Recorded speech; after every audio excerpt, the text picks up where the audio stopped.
ഇനി വയനാട്ടിലേക്ക് പോയാൽ കളക്ടറേറ്റിന് ബോംബ് ഭീഷണി. കളക്ടറുടെ ഇമെയിലിലേക്കാണ് സന്ദേശം വന്നത്. നേരത്തെ കുടുംബ കോടതിയിലും പൂക്കോട് വെറ്ററിനറി സർവകലാശാല ആസ്ഥാനത്തും സമാന രീതിയിൽ സന്ദേശം വന്നിരുന്നു. സുർജിത്ത് അയ്യപ്പത്താണ് ചേരുന്നത് വയനാട്ടിൽ നിന്ന്. സുർജിത്ത്, കഴിഞ്ഞ ദിവസം തിരുവനന്തപുരം, പത്തനംതിട്ട, കൊല്ലം കളക്ടറേറ്റുകൾക്കും സമാനമായ രീതിയിലുള്ള ബോംബ് ഭീഷണി ഉണ്ടായിരുന്നു.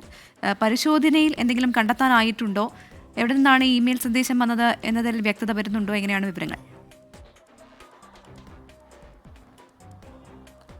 പ്രവിത, ഞാനിപ്പോൾ നിൽക്കുന്നത് കളക്ടറേറ്റിലാണ്. കളക്ടറേറ്റിൽ പോലീസ് പരിശോധന പൂർത്തിയാക്കിയിട്ടുണ്ട്. ഇത് ആസിഫ ഗഫൂർ എന്നു പേരുള്ള ഒരു ഹോട്ട്മെയിൽ ഐ ഡിയിൽ നിന്നാണ് ഇത്തരത്തിലൊരു സന്ദേശം വന്നിട്ടുള്ളത്. ആ സന്ദേശത്തിൽ പറയുന്ന ചില കാര്യങ്ങൾ, അത് ഒന്നാമത് ഗ്രാമർ മിസ്റ്റേക്കുള്ള ഒരു കത്താണ്. അതിൽ പൂർണ്ണമായും ഈ അക്ഷരത്തെറ്റും അതിനോടൊപ്പം തന്നെ ഗ്രാമർ മിസ്റ്റേക്കുമുള്ള ഒരു കത്താണ് വന്നിട്ടുള്ളത്. അത് നേരത്തെ ഇതുപോലെ സമാനമായ രീതിയിലൊരു കത്ത് പൂക്കോട് സർവകലാശാലയിൽ വന്നിരുന്നു. അവിടെയും ബോംബ് വെച്ച് അത് തകർക്കും, ആളുകളെ ഒഴിപ്പിക്കണം എന്നൊക്കെ പറഞ്ഞുകൊണ്ടുള്ള ഒരു സന്ദേശം വന്നിരുന്നു. അതിന് പിന്നാലെ വയനാട് കുടുംബ കോടതിയിലും സമാനമായ രീതിയിൽ തന്നെ 2 ആഴ്ചകൾക്ക് മുമ്പാണ് ഒരു കത്ത് വന്നത്. അതിന് തുടർച്ചയായി തന്നെയാണ് ഇത്തരത്തിൽ ഒരു കത്ത് ഇപ്പോൾ കളക്ടറുടെ ഗവൺമെൻറ് ഐ ഡിയിലേക്കാണ് ഇങ്ങനെ ഒരു കത്ത് വന്നിട്ടുള്ളത്. ആ കത്തിൽ പറയുന്നത് ഈ അഫ്സൽ ഗുരുവിൻ്റെ തൂക്കിലേറ്റലുമായി ബന്ധപ്പെട്ട് പ്രതികാരം ചെയ്യും എന്നുള്ള തരത്തിലുള്ള ഒരു സൂചനയാണ് ആ കത്തിൽ പ്രധാനമായും ഉള്ളത്. മാത്രമല്ല, ഇവിടെ നിന്നുള്ള വിവരങ്ങൾ പൂർണ്ണമായും ചോർത്തുന്നുണ്ട് എന്നുള്ള തരത്തിലുള്ള ഒരു വിവരം കൂടി സൂചിപ്പിക്കുന്നുണ്ട്.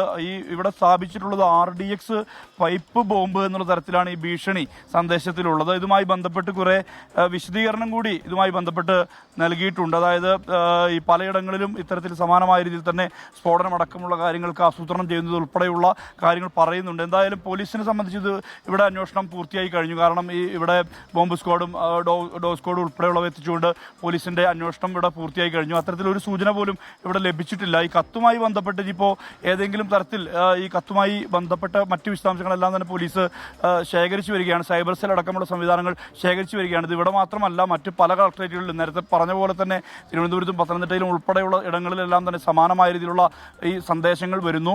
പക്ഷേ ഇത് ആരാണ് ഇതിൻ്റെ ഉറവിടം എന്ന് കണ്ടെത്താൻ പോലീസിന് ഇതുവരെ കഴിഞ്ഞിട്ടില്ല എന്നുള്ളതാണ് ഏറ്റവും പ്രധാനപ്പെട്ട കാര്യം. എന്തായാലും ഇവിടെ അന്വേഷണം എല്ലാം തന്നെ, പരിശോധന എല്ലാം തന്നെ പൂർത്തിയാക്കിയിട്ടുണ്ട്.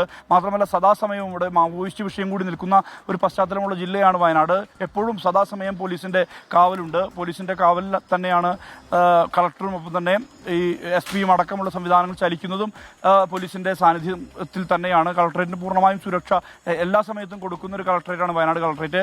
എന്തായാലും കളക്ടർ ഇതുമായി ബന്ധപ്പെട്ട് പ്രതികരിക്കുമെന്നുള്ളതാണ് നമുക്ക് അറിയാൻ കഴിയുന്നത്. അല്പസമയത്തിനകം തന്നെ ഇതുമായി ബന്ധപ്പെട്ട് സംസാരിക്കുമെന്നുള്ളതാണ്. അവരുടെ ഒഫീഷ്യൽ മെയിലിലേക്കാണ് ഇത്തരത്തിൽ സന്ദേശം വന്നിരിക്കുന്നത്. ആ സന്ദേശത്തിൽ പറയുന്ന കാര്യങ്ങൾ ഇങ്ങനെ: ഈ അഫ്സൽ ഗുരുവിൻ്റെ ഈ ഹാങ്ങിങ്ങുമായി ബന്ധപ്പെട്ട് അതിൽ പ്രതികാരം ചെയ്യുമെന്നുള്ള തരത്തിലുള്ള ധ്വനി ജനിപ്പിക്കുന്ന വിധത്തിലുള്ളൊരു കത്താണ് ഇപ്പോൾ പുറത്ത് വന്നിട്ടുള്ളത്. പ്രവിത.